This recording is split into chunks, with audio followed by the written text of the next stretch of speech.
Les professionnels de santé et du médico-social sont souvent très frileux à l'idée de parler de la problématique du tabac auprès de leur public en situation de précarité. La précarité ne concerne pas uniquement les sans-abri. Cette notion s'applique à toute personne en situation de fragilité, de vulnérabilité, par la perte de l'emploi, la perte du logement et parfois par l'engrenage de plusieurs facilités qui amènent la personne en situation d'exclusion sociale, voire vers la pauvreté. Le tabagisme du fumeur en situation de précarité est marqué par une plus forte dépendance à la nicotine et une consommation quotidienne de cigarettes plus élevée. Le tabagisme paraît être un des rares plaisirs accessibles malgré les conséquences sanitaires et budgétaires. La norme sociale est souvent pro-tabagique.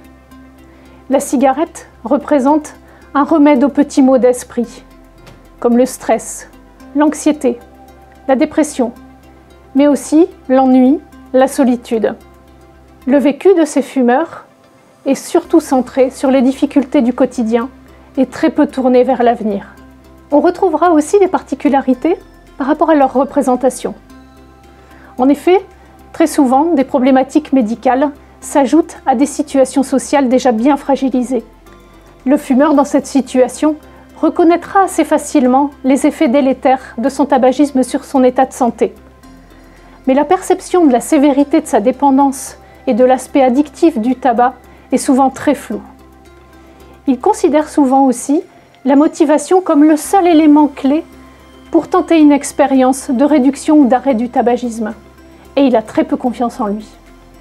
Des particularités au niveau de la posture des professionnels. En effet, au final, la posture des professionnels est souvent assez proche de celle du fumeur. On osera très peu proposer une démarche qui inviterait à renoncer à un produit source de plaisir et de réconfort dans un contexte de vie si difficile. Pourtant, dans la réalité, la majorité de ces personnes ont le sentiment d'être invisibles, de ne pas être écoutées, de ne pas être compris, de ne pas être encouragés. Les messages de prévention montrent peu d'efficacité auprès d'eux. Les messages médicaux, voire les injonctions médicales, sont parfois contre-productives, source d'angoisse et de grand stress. À l'annonce d'une grave maladie, le fumeur recevra volontiers une prescription pour un traitement, pour un accompagnement, mais restera souvent seul avec sa problématique de dépendance. Les fumeurs socialement défavorisés sont aussi nombreux pourtant que les autres à avoir envie d'arrêter de fumer, à tenter des expériences de sevrage, mais ils échouent davantage.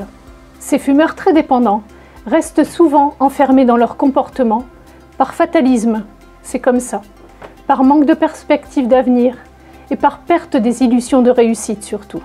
La poursuite de leur consommation aggrave pour autant énormément leur situation sanitaire, budgétaire et sociale. Le mois sans tabac, pour moi, c'est vraiment l'occasion de se mobiliser tous ensemble.